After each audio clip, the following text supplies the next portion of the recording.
Okay, welcome everybody to another Thursday night Carnivore Mastermind. Look at this lovely panel. We have some faces that haven't been with us for a while, so it's always exciting. And tonight we're talking about reaching your potential and how nutrition plays a role in that, and how maybe perhaps nutrition has played out. We're doing the Brady Bunch. Whoever has not been here for a while. Sorry, Nia. I was pointing because he hasn't been here for a while. Yeah. I need to pop up everybody's names here too. Somehow that gets switched off. But we need two more, and it will be the Brady Bunch. I could be Alice. That's right. Yeah. You never know. We might get more people popping in. You'd be a great Alice.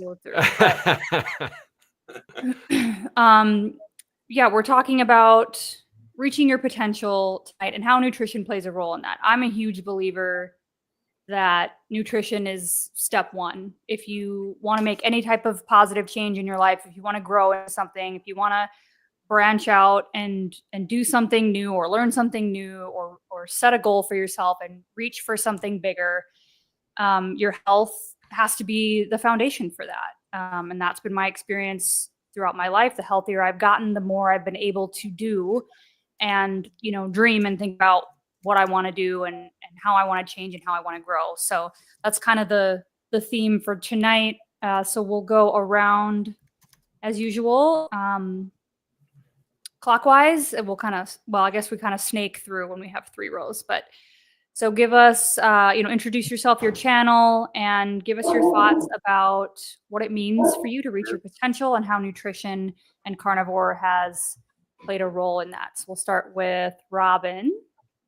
Hey everybody, Robin Heron here, your carnivorous grandma. My channel is at carnivorous grandma, GRAMA. And the reason for that is because that's what my grandkids call me, is grandma. Oh man, this was a great topic tonight, Nia. I actually was thinking about this a little bit before we came on.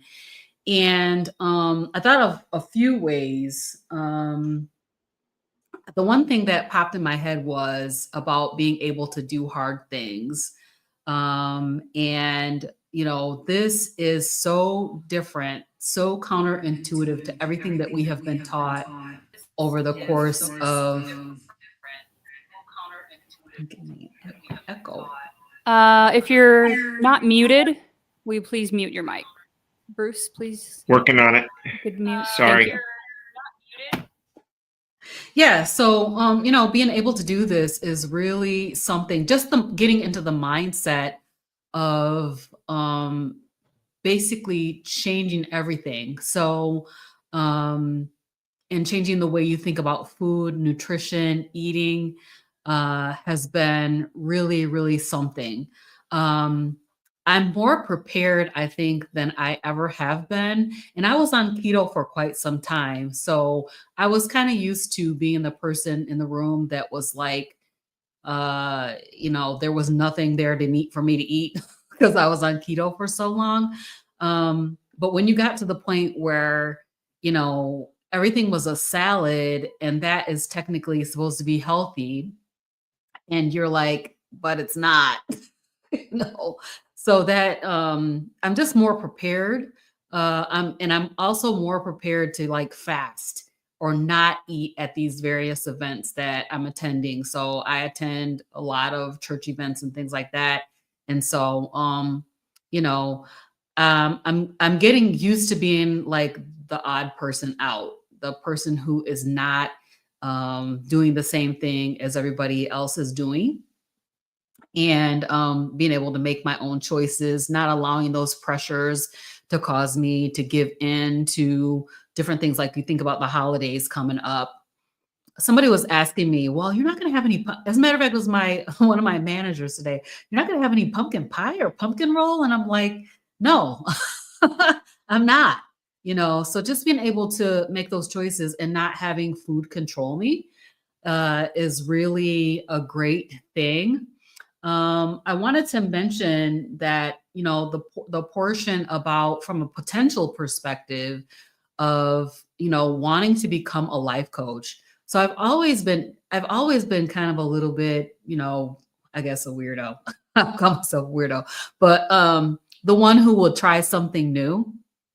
But I never wanted to like be the person to teach it, and be the person to like go out there and say, this is what it is.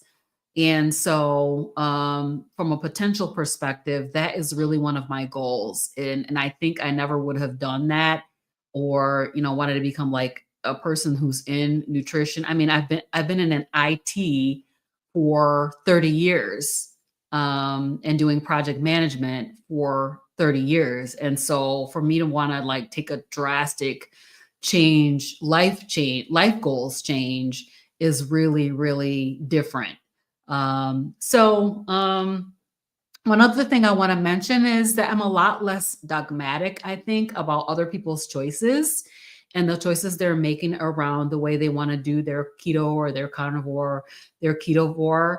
I realize like how people are so harsh about it, and can be super, super dogmatic and make people feel a little bit hopeless. And I've had people come after me in my comments and say stuff that's just like, so rude. And I'm like, let's not be dogmatic. Everybody has to do things the way that works for them. So I'm finding myself being more sympathetic toward other people who have different eating choices than me lately. I started out pretty dogmatic actually, but as I'm going along, I'm seeing that I guess you win more, what they say, you win more flies with honey than with vinegar.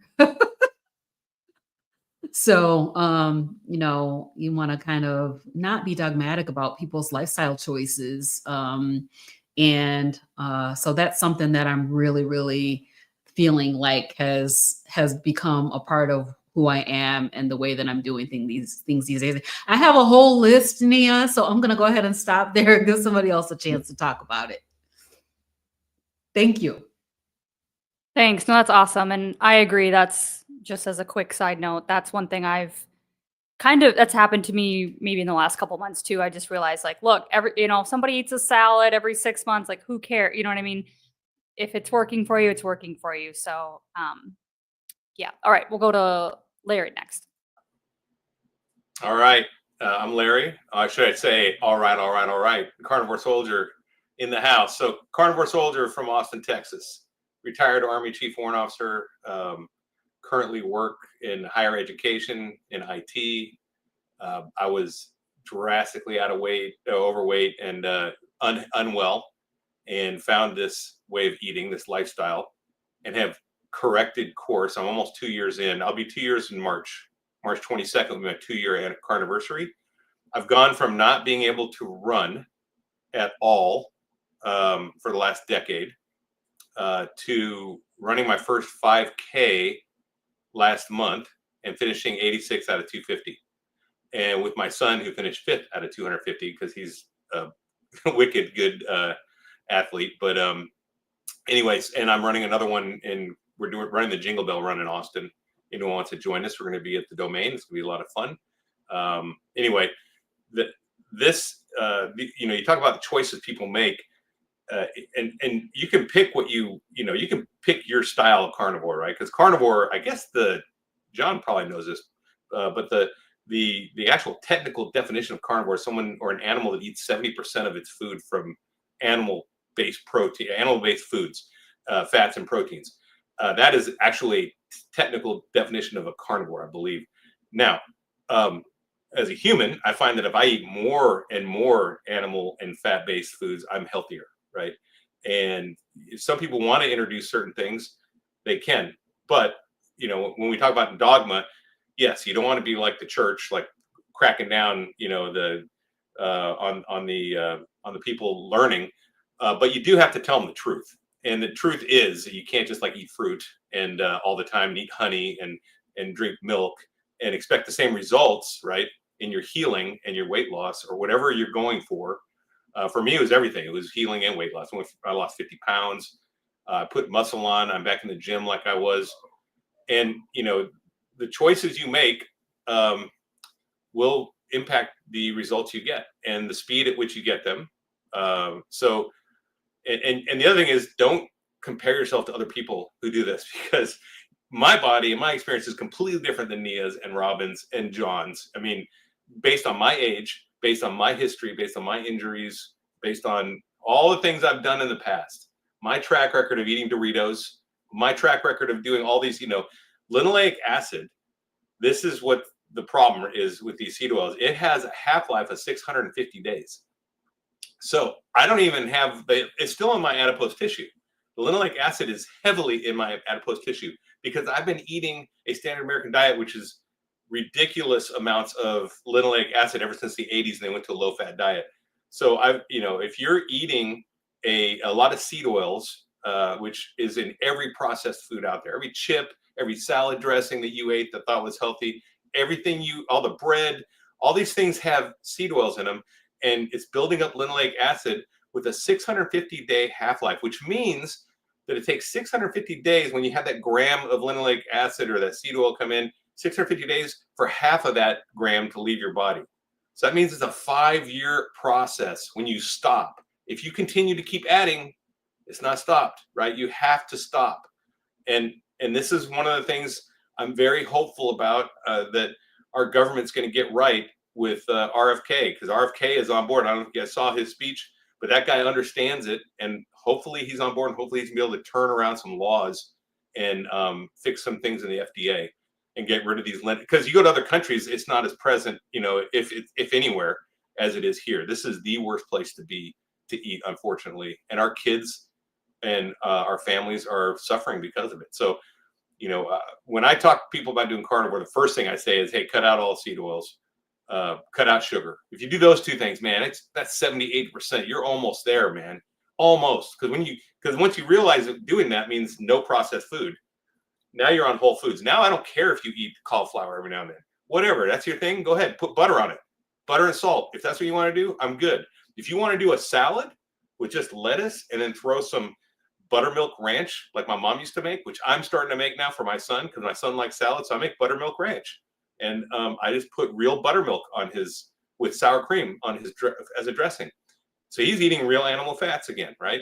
And I think the choices we make, every little choice will add up to your result that you want to get. So yeah, that's my insight, and I don't want to take up all the time, so I'm going to let the next person go.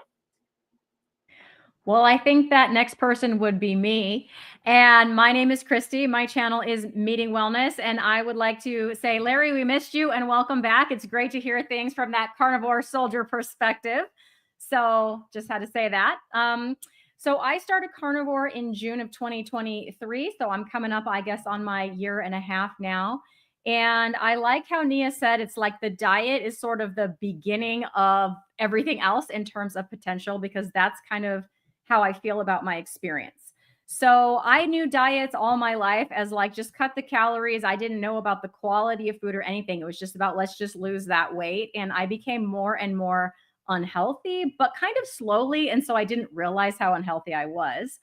And then I went carnivore, and it was like, okay, wait, now I have energy to do stuff. What is this? In my 40s, that's not supposed to happen. I'm supposed to just be getting tired now and, sitting in my chair.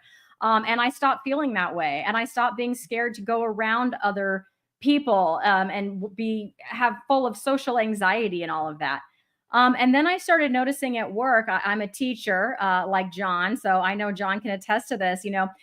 We public school teachers, they demand more and more out of us and more requirements without giving us any more resources or any more time to do those things. We're just supposed to like magically make this stuff appear, I guess.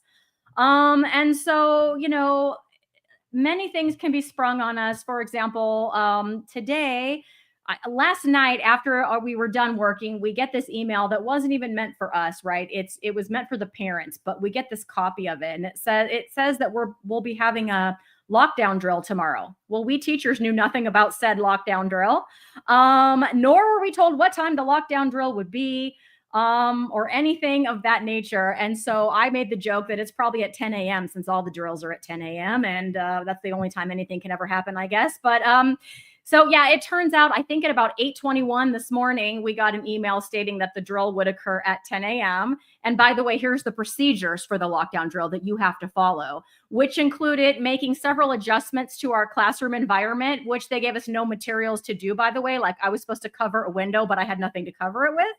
And I'm in my classroom at 8:21. I'm teaching students. Like, what am I supposed to do? Make a window cover appear out of, a magic lamp, I guess. I don't know. But you can see I'm laughing and kind of making light of it because I'm like, whatever, I'm going to cover the window as best I can.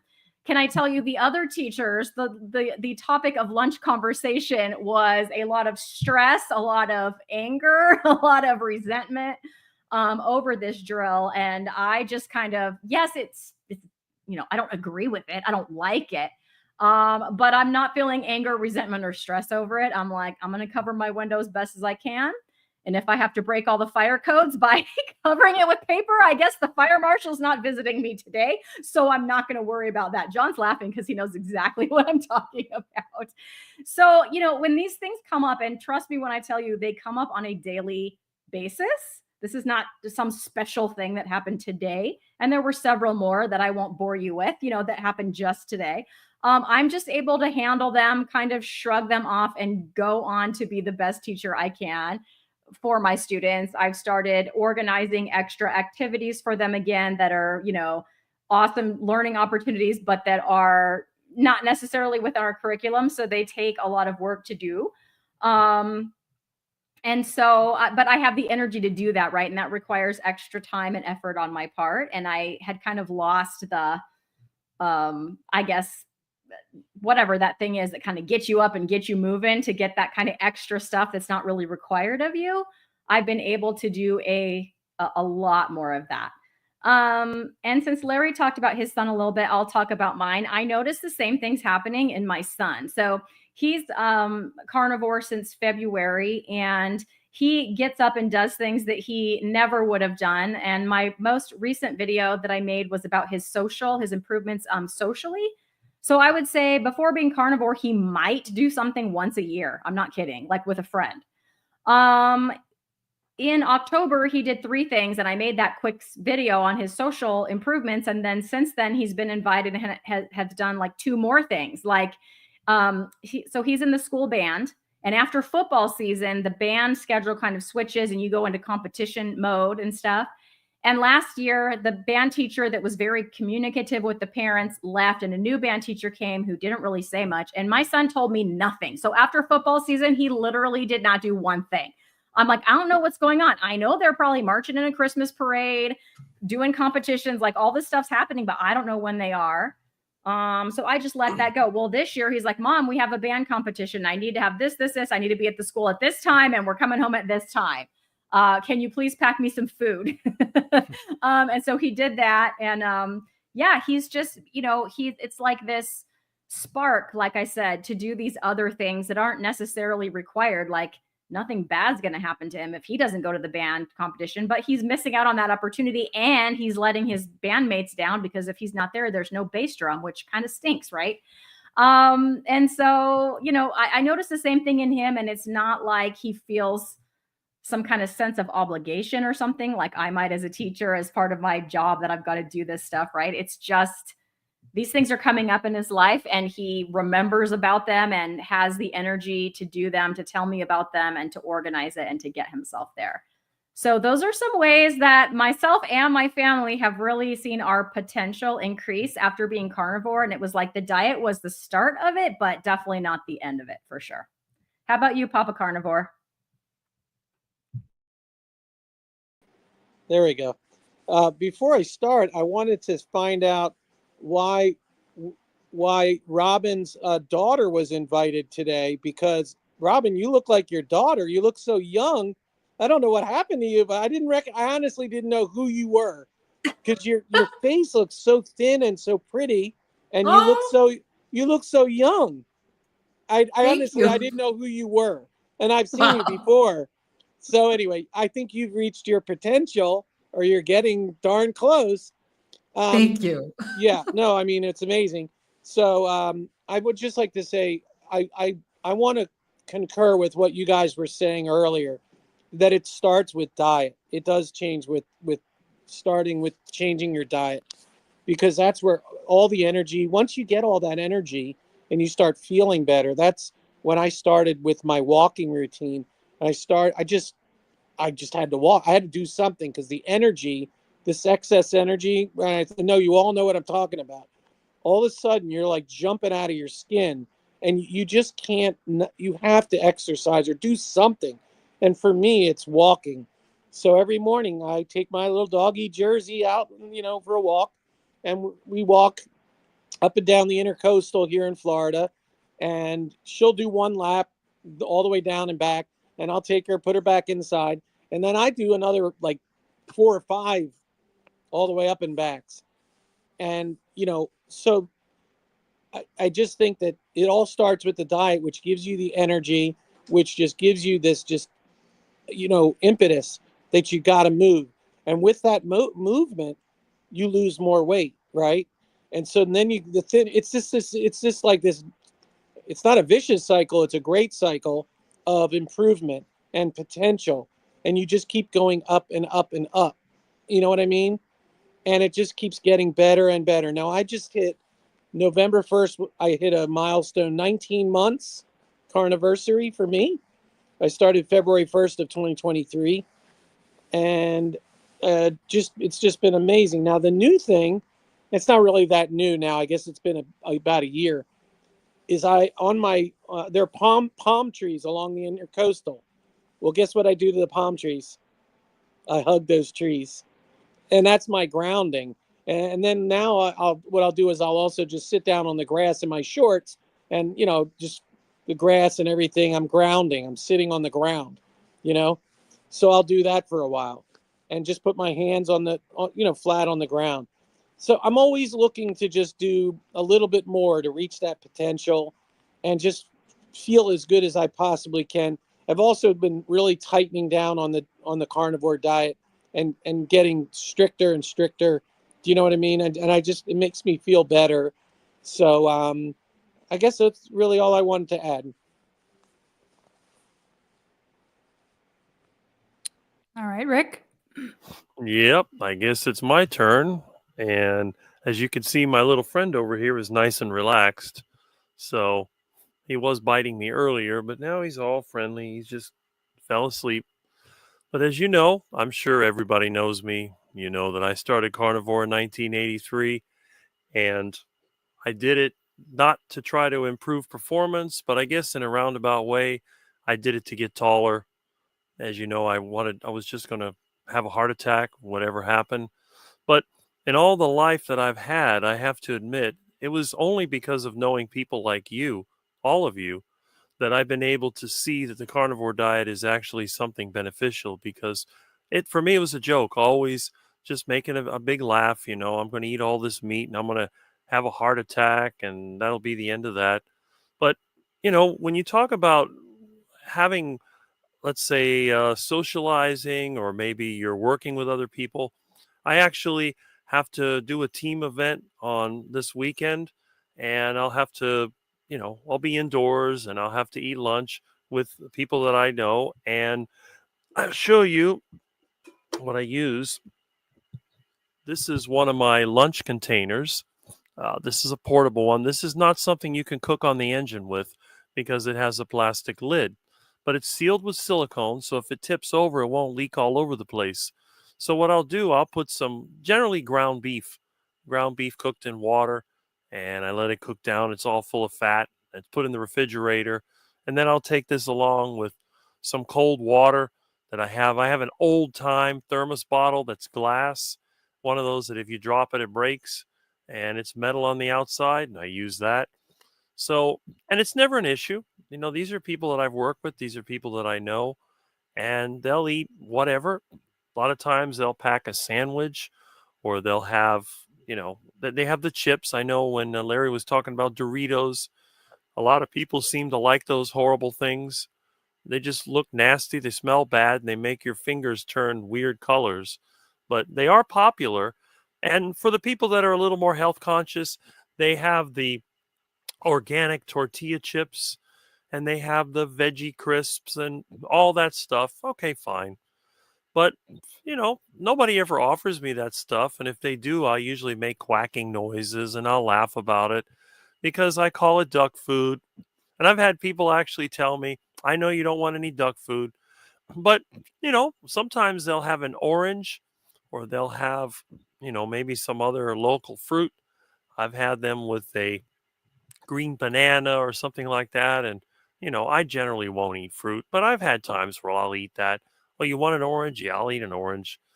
It doesn't really do anything to me. When you've been carnivore as long as I have, you can eat the fruit. It doesn't bother you.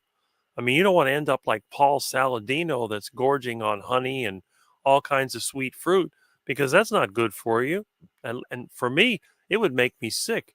If I ate as much fruit as he did, I'd probably throw up or get diarrhea. But again, I don't push the carnivore diet. I never have. It was never an issue. I haven't even been on YouTube for about a couple of years when I started to see how everybody else was doing. And I go, wow, this is actually something that could benefit others. And I get frustrated from time to time because I do want to tell people about my diet, but nobody wants to really hear about that. It's very rare that somebody will ask me a question. Usually it's somebody that I haven't seen for a really long time. In fact, I just met somebody when I was at the neighborhood yard sale I hadn't seen for 20 years. He recognized me immediately, but I didn't know who he was. So I had to think about it. And it wasn't until after the yard sale and like the next day that I remembered who it was and what he used to look like. And we're about the same age. So, and of course, this is somebody else that eats a lot of snacks, put on a lot of weight, looks totally different. And, I think of it this way. I think of it like if you're going to put up a building, you want to have the best materials. But even if you have the best materials, it won't do you any good if you don't know how to put it together. And you have to have the right tools. So eating the carnivore diet, that's like having the right materials. But then you have to have the right skills to do it. You have to train your body. You have to get enough sleep. You have to reduce your stress. And then you have to learn about it more. That's like having tools. So you might want to change what meat you're eating. You might want to eat more of the natural grass-fed stuff, or you might want to be like me and just go and hunt something from the neighborhood, a tasty duck or iguana or whatever else you happen to find. But really, when it comes down to it, if you're thriving, and I have a couple of vegan friends, and I tell them, okay, if you think you're doing good on the vegan diet, that's fine. I give them fruits and vegetables from my yard. I don't feel guilty about it. And this is what I tell everybody I know. I said, look, if you want to improve your diet, you don't have to go on the carnivore diet. You don't even have to really go on the keto diet at first. All you got to do is get rid of the processed foods, get rid of the vegetable oils, get rid of anything that comes in a box or bag that has an ingredients list. If you can do that, you're going to improve. And then, once you do that and you get used to eating real food, maybe cooking on your own, avoiding that drive-through, then you can say, well, let me cut down on the carbohydrates. Maybe I'll eat more meat. You can make those adjustments. And it's the same thing. You may not have the best materials, but you could still build a halfway decent building if you know what you're doing. So again, I'm not strict. You don't see me out there telling everybody that you're eating duck food and you're a pile of crap. No. I mean, if they offer me the duck food, I'll make quacking noises and I'll laugh about it. But if they want to eat the duck food, that just means more meat for me, and I'm happy with that. All right, we'll go down to Wayne next. Hello, hello, hello. Wayne Walker down here in South Texas. I have a podcast, Hypno Lions Roar, and I discuss, like many of you, the carnivore diet and hypnosis and how they interact with each other. My wife and I are in the process, or actually I'm in the process of bringing my wife onto the podcast and rebranding the podcast to Better is Always Possible is the name of the podcast. A carnivore diet for me has been literally a godsend. It was something my wife pushed me into, and about a year and 4 months ago, and in that year and 4 months I've dropped over 90 pounds, most of it in the first 7 months. And it has been literally a godsend. And unlike many of you, I tell everybody. You know, if I'm having a conversation with them, you can guarantee that I'm going to bring up the carnivore diet at some point during that conversation. I went to my cardiologist last week, and she and I got into we got into a shoving match, I guess you could say. She wanted to put me on statins, and my cholesterol is normal, I guess you could say, even with the carnivore diet. And I asked her, I said, why are you wanting to put me on? I said, what are statins for? She goes, well, it's to bring your cholesterol in control. I said, have you looked at any of my blood tests? This is at the VA. And I said, you need to look at my blood test. And she went back for a year and a half, and my cholesterol was neither really high or out of control. But yet they had prescribed statins. And I told her, I said, I'm not taking them. She goes, well, that's what I'm prescribing. I said, I don't care what you're prescribing, I'm not taking them. Just not going to happen. And then she went through a test. There was a test called the CSC something. It's something with the calcium score of the artery or whatever. Had that done in 2020, and it was moderate. And I said, well, I think it's time we do another one, just to kind of get a baseline, see what's going on. She goes, no, you don't have to do that. And she said, well, I said, well, I'd kind of like to do it. I'd like to see where I'm at. And she sat there and told me, she said, it's not going to change my diagnosis. And I said, I don't care. I said, I'd like that test. And we went back and forth, and finally I said, look, I said, you're either going to prescribe the test for me to take, or I'm going to walk out of here. I'm going to go to the manager of the VA. I'm going to tell him about you, and then I'm going to ask for somebody else. So begrudgingly, she scheduled it. And I had a telehealth appointment with my general practitioner yesterday. He gave me the results of it, and it was still moderate.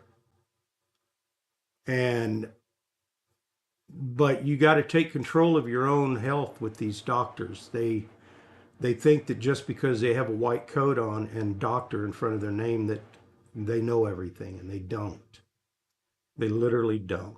So I guess I would say be bold and go forward, and have fun with it.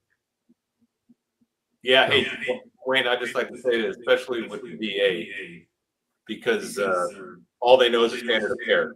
Right. It's federal, so there's no way to get around it. Same thing with me. Well, the interesting thing is when I told her, she was talking about cholesterol, I said, you know what? I said, even if my cholesterol was high, I don't care.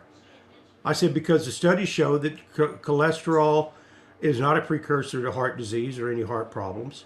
And at that point, she rolled her eyes. Literally rolled her eyes at me. And I said, you can roll them all you want to. I said, but unless you can show me a study, I said, I can show you one or two or three.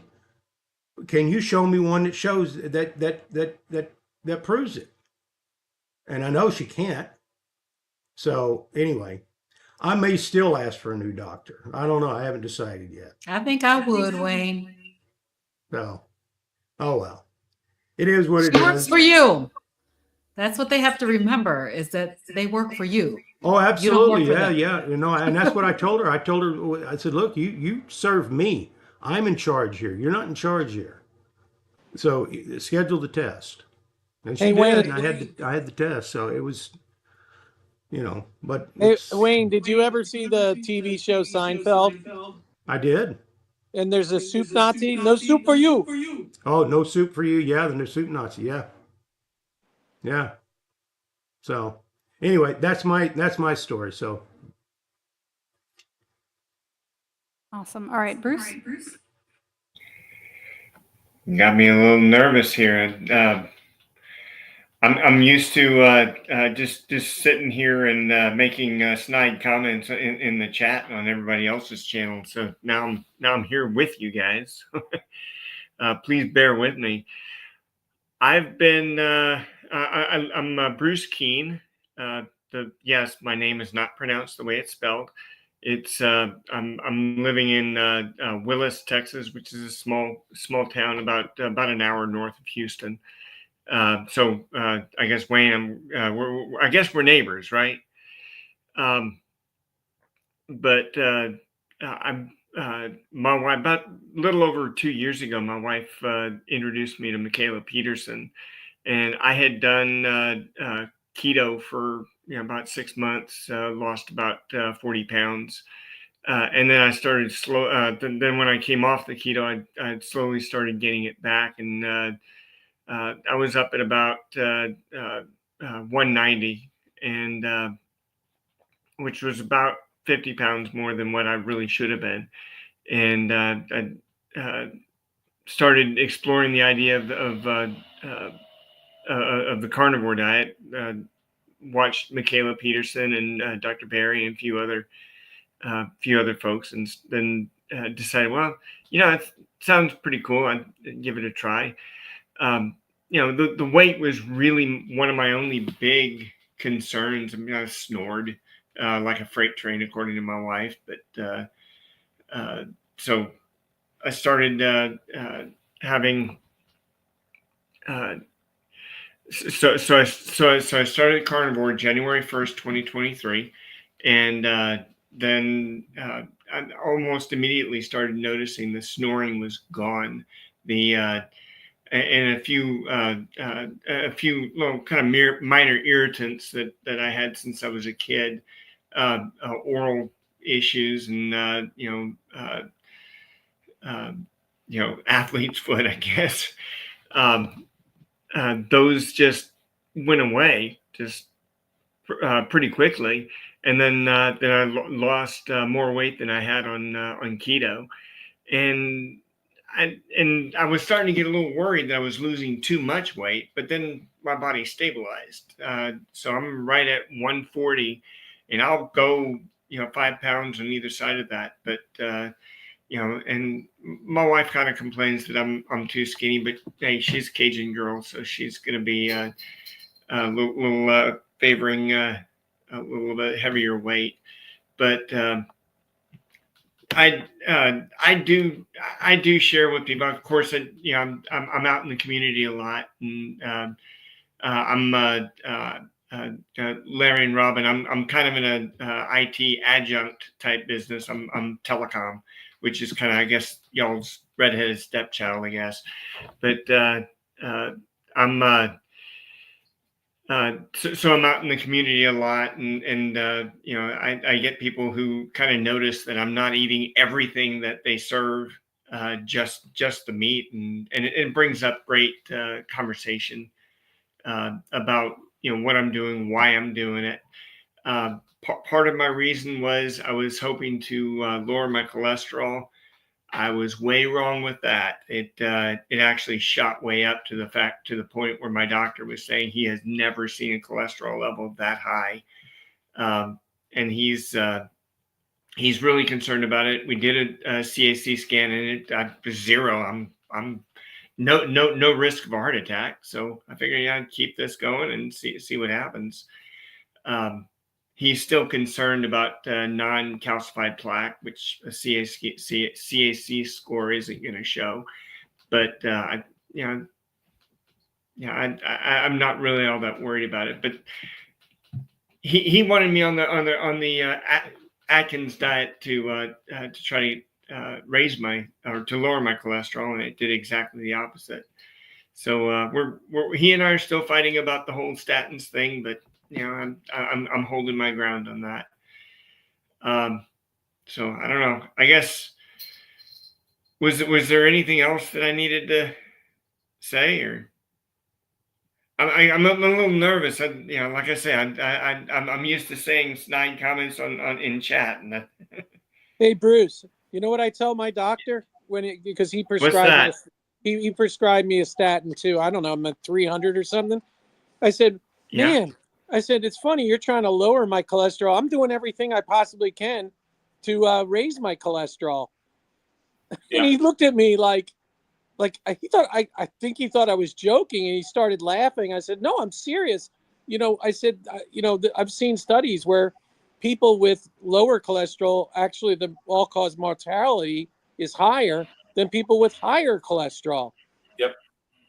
And so, that's All pretty kinds of stuff. logical. All I'm trying to do is live longer. So I'm doing Yeah. kind of like Rick says, he's trying to give himself a heart attack, and he's joking around. But what Rick's really trying to say is he's trying to do everything he can to raise his cholesterol levels.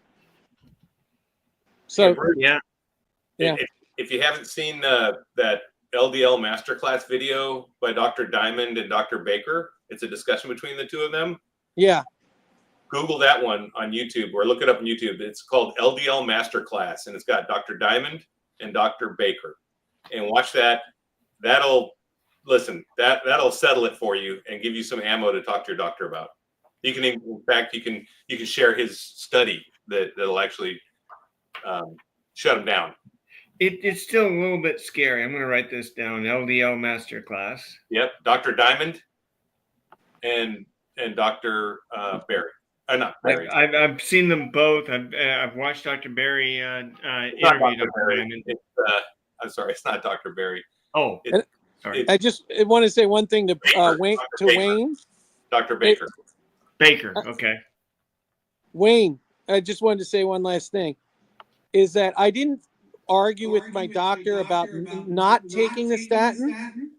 I allow him to give me the prescription.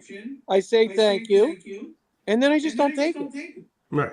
And then I'm not going back for another year because what do I need to go to the doctor for? So it's not worth the argument. They're never going to listen to me. They're not going to change their mind. They have to do what they've got to do.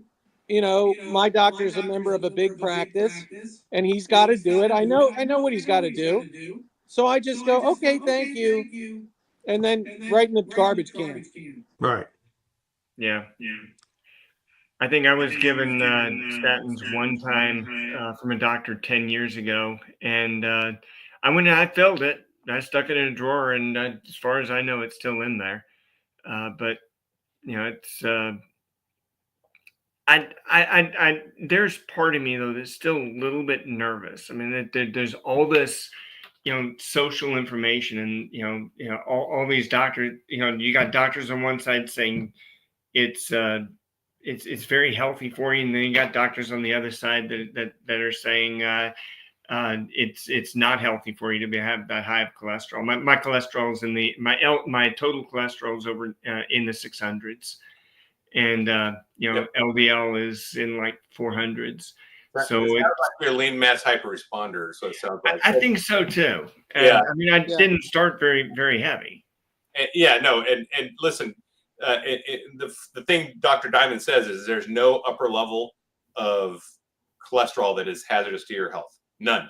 There is no upper level to be concerned with. And he scientifically lays it out. So go check that video out for sure. I definitely will. Thanks, Larry. All right, let's get to John here. Right. I had to pop off a while ago because my sound went out and that took me out of the middle. Put me last. I'm John Laspina. I'm the carnivore teacher on YouTube. I've been carnivore coming up on 2 years next month, but I was ketovore for 3 years before that. And I did ketogenic the first year. So I'm going on 6 years total low carb. And I give this list over and over again. I'm not going to go in detail, but my lower back, my emotional health, my AFib, my skin cleared up. Of course, I lost weight. So many amazing benefits. The number one in that list for me is mental health. I have never felt happier and healthier in my entire life. No matter what the weight is or anything else, the emotional health is just 100%, just constantly level or up because I'm nourishing my brain with ketones and omega-3 fatty acids. I try to make sure I'm getting a good dose of omega-3 to omega-6 ratio, so I get more threes. Speaking about cholesterol, think about it this way. If you want to lower your LDL cholesterol, I could tell you how to do it. Drink a lot of seed oils, eat a lot of Oreo cookies, eat a lot of sugar and carbohydrates and seed oils, and you will lower your cholesterol. Now, what does that tell you? When we eat the crap, our cholesterol goes down. When we eat healthily, animal fats, protein, omega-3 and 6 fatty acids, vitamins and minerals, our cholesterol goes up. And there is a lean mass hyperresponder thing out there that people who are lean, a lot of people fall into this group and their cholesterol really skyrockets, like Bruce. And every message out there that has been out there for decades tells you high cholesterol is bad. Saturated fat is bad for you. You're going to get a heart attack. We keep hearing it and people are afraid. And it's repeated so many times in so many places, embedded in commercials. Eat this cereal, it's heart healthy, blah, blah, blah, that, you hear it over and over again. It's ingrained. So even when we tell the truth and we watch YouTube videos with Dr. Barry, Dr. Chafee, Dr. Baker, and all of us, we can hear the truth, but it's hard to break through all those lies and the echoes of the lies that have been there for years. So stay with the truth, do your own research, and listen to the doctors who know what they're talking about, the ones that we mentioned, and you kind of go by your gut instinct. How are you feeling when you eat this proper diet? I know I feel so amazingly well. My cholesterol is almost 300. So it's up there too. And it's making my bile, it's making my vitamin D, it's making my testosterone, it's coating the myelin sheaths around my nerve endings. It's doing all these wonderful things. It's the structure of every single cell in my body. Cholesterol makes up a lot of my brain. I don't want to lower it. These people are insane. We want to keep it nice and healthy.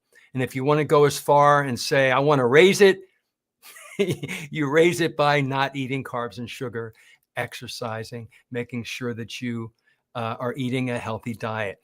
On my channel, I talk about all of this. I talk about just everything, not just about the carnivore diet, because I try to meet people where they currently are with my videos and my talks. Some people are starting from where I was, the standard American diet of fast food, ultra processed food. I ate everything in that rainbow and more. And I had addictions to sugar, big time. And other people are there now. So when I just tell them my knowledge that I have presently, they're lost and they're probably going to be pushed away from me. So I try to be an inspiration. They see I've changed. They see I've grown. I wait till they ask questions.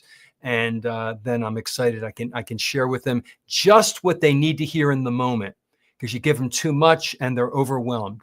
They also might think you're crazy because we're saying all the things that are opposite of what they believe about cholesterol and about saturated fats and all that.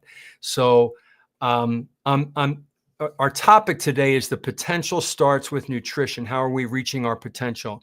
And we reach our potential by eating this proper human diet, and it allows us to be as optimized as we were meant to be, as God and nature meant us to be as human beings, because we're eating species-specific human food, and then we reach that potential.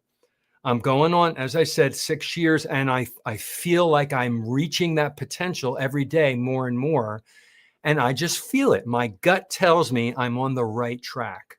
No matter what the number says, and everybody says about the number, science, we have to grow with the science. The science changes and we have to learn and change with it. Last night we were talking about this as well. And somebody, I think I brought it up, saying, the science of about what, back in the 1950s, here, smoke these cigarettes, the doctor would say. These are the ones I smoke. I recommend them. They're healthy for your lungs. It's good to smoke, right? Go back to the 1910s and 20s and there was morphine and heroin you could buy. And we didn't know they were addictive back then. So the science is changing. We're learning, we're growing. These doctors that we listen to, that we recommend, Dr. Chafee, which is the plant-free MD, Dr. Ken Berry and his wife, Nisha, Dr. Sean Baker, his company, Rivero, and so many others, they're speaking the truth. And you can find that research and learn. Anybody who's listening to this, the more you stay with the community and you stay with people who are teaching you the proper way, you become comfortable and confident in your belief system in what you're eating. And then you can feel comfortable and confident in sharing that with other people. So I didn't plan for this talk to go in that direction, but that's where it went. So this was supposed to be just an intro, right, Nia? We all did longer than an intro. Sorry about that.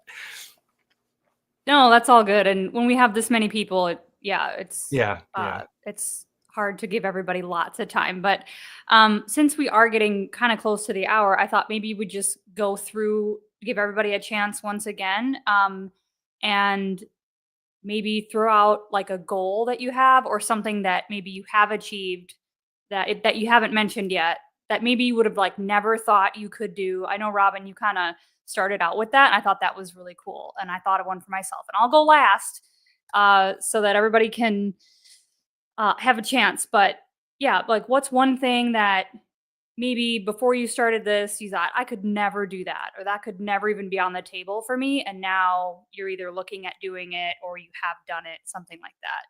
Does everybody have one of those? Yeah. Okay. We want to go through the snake again, or we want to just throw them out there? Okay. We'll start with Robin then. All right, sounds good. So yeah, I did talk about it at the beginning. My goal is to become a certified life coach, health and nutrition coach. And I am vetting different certifications that I would like to pursue in order to do that. It's not something that I ever thought I would want to do. So yeah, that will be my goal. And hopefully I'll be able to do that within the next year or so. All right. I already talked about my running, which was something I never thought I'd be able to do again because it was incomprehensible to me that I could heal something that had been injured in the military for a decade. But the reality of this diet is not only does it do that, but it changes your whole mental attitude. Like I was before this diet, before I started this way of eating, I was on a glide slope down where I thought, well, if I can just hang on to my health long enough, I might make it till I'm 80. And I might, maybe 70s or 80s, and I might be able to see my son graduate college and get married or something. Now, and I had no real plans. I was just like gliding down, like I'm just going to hold on. I hope I don't get cancer, and I hope I don't get Alzheimer's. That's where I was at. I was in fear. It was a lot of fear. And when I start forgetting things, or every time I went for an endoscope or something, I figured this is it. They're going to tell me I have cancer. Now, I don't fear those things anymore because I know they're diet related 100% because I've done the research. And now I am planning for things in life that I never planned before. Like, more trips to Europe, more trips, I'm doing more things. I'm active. It's changed every aspect of my life. I am aging in reverse. And that's all I'll end with that. Okay, well, I just had a birthday last month, and this is my last year in my 40s. So my next birthday, I'll be turning 50. And my goal is that my 50s are going to be better than my 40s and my 30s. I think it's going to happen very similar to what Larry was saying. So I will be retiring from teaching at some point in my 50s. And everybody says this: don't retire at that age because people retire and then they die. And I'm like, not me, man. When I retire from teaching, I'm going to have all the time to do all the things. And I'm super excited about it. And I'll say one more thing. I had some videos to film for my channel, and I legit set up 2 stations in my kitchen. I filmed 2 videos like at the same time, which was pretty cool that my brain could do that. I had like my tasty air fryer going over here and my Instant Pot going over here, making my bone broth. And I was like going back and forth and filming the different segments for each section. It was pretty cool. Robin's like, I know. She's like, that's pretty cool. So I thought that was pretty cool. And that's something that I haven't shared yet. So there you go. How about you, Papa Carnivore? Well, I originally started this thing to try and reverse my diabetes. So I was able to reverse my diabetes. But what I didn't realize was going to happen is that all these other things were going to happen. But the big ones were my high blood pressure is gone as well. And it also reversed my bipolar depression and anxiety and ADHD is gone. And this is something I've struggled with for decades. I mean, like Kerry from Homestead How, his big bucket of medicines. Well, I had a bucket like that, and the acid reflux and the omeprazole and all the, I mean, it goes on and on and on, all the stuff I was on. That literally all I take is some vitamin D, a little iodine, some magnesium citrate. So I didn't, and the last thing I forgot to mention, I never thought I'd lose 101 pounds. I never thought that I would be at my same weight. I'm at 62 that when I was 19, that's the last time I was under 200 pounds. And, I'm now 199. I was 300 pounds and morbidly obese with a BMI almost 40. And now I'm 25, BMI of 25. So, these are all the things that are possible, and just the happiness. It's just incredible. So that's, what I would say. Well, as you know, I'm the carnivore quack. I'm not the one that's out there telling everybody about all the health conditions that I've cured and that I've lost weight and that I've gotten rid of pains and all that, because I haven't had any of that. I'm basically the same height and weight that I was at age 25. My goals are actually pretty simple. I spent 10 years of my life taking care of my parents. So what I want to do, I want to get some type of new business income stream or whatever else going, so I don't have to work all the time physically, although I'll still work physically on my own. And really, I like to come onto these lives just to show people that even if you're afraid, what could carnivore do to you long term? Is it going to make you have a heart attack? Is it going to make you sick? What is the worst thing that can happen? Well, the worst thing that can happen is that you end up a tall, skinny quack like me. And that's really not a bad life. I actually enjoy it.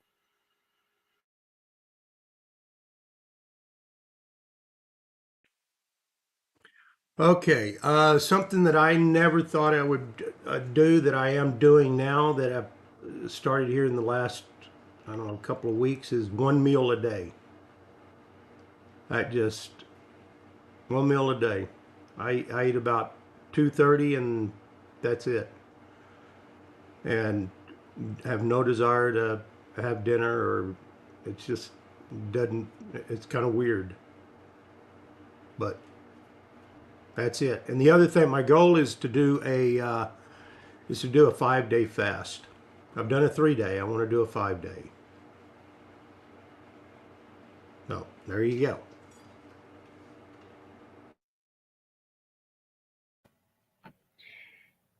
I guess my goal is to actually try to get some YouTube carnivore YouTube content out there. I started a couple of weeks ago. I started making doing a video for making tallow, and first run of video went great, but then the next day when I was rendering the tallow, I'd forgotten to plug the microphone in, and so you got all this video of me straining out the fat, and no sound. So okay, Voiceover, Bruce. I can do that. But Yeah, don't waste it. Don't waste it. Don't waste it. Don't waste it. I've been a writer, so I can handle just throwing away stuff and starting over. That happens a lot as a writer. So that's one goal, and so maybe do a little bit of cooking. I'd certainly never be on the order of Chris Lau, but I can probably give some people a few good ideas for cooking. So as far as my goals, I guess that's my next goal is to get some real content out on my channel. Get a real channel out there and be a real boy, You could do that, Bruce. It's easier than you think. Once you get started, the next one flows and the next one flows. You'll be making videos. I started putting videos out a few years ago, and then I lost my channel, as Larry knows, and had to start all over from scratch because I made a big mistake. But I started over, and I have almost 4,000 subscribers. So you just keep at it every day if that's your goal, and it's really been healthy for me mentally and emotionally to make these videos when I teach people about eating properly, because I'm reinforcing it in myself. My short-term goal, believe it or not, was to stop drinking coffee a while back, and I did that. It was too easy. So my longer-term goals are to remain healthy. Like Larry said, I'm really confident I'm not going to acquire some diseases that other people will, because cancer feeds off of sugar mostly. I'm not putting sugar in my body. Inappropriate inflammation and oxidation in the body occurs from the standard American diet. I'm not eating that, so I'm not going to have that. I'm going to be as healthy as possible. That's a goal. And I have sounds like an unrealistic goal, but I have a goal to reach 120 years old. I do. And between now and then, the goal is to make sure that I'm as healthy as possible until that date or whatever date before it. But that's my optimistic outlook. And I really think I'm on track for it, because this way has proven to be so healthy. So my long-term goal also is to reach as many people as I can with my YouTube videos. And I'm getting feedback from comments from people I haven't heard before that I'm helping them. And they ask me questions and I answer, and it feels really good.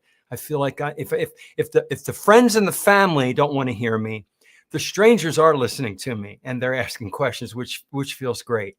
And I love this community.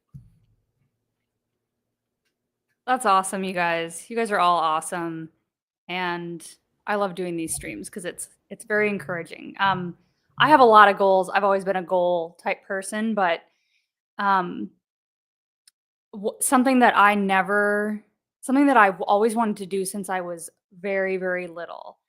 Some of my earliest memories were of like dancing, and I would choreograph people and like get all the costumes out for my sisters and I, and like, okay, you're going to stand here, and we were like so creative. And I remember watching like Lawrence Welk, and the Nutcracker was one of my favorites. I loved ballet and all that kind of stuff. I always wanted to be like a dancer or performer of some kind. And I just like never saw a path forward for that for whatever reason in my life.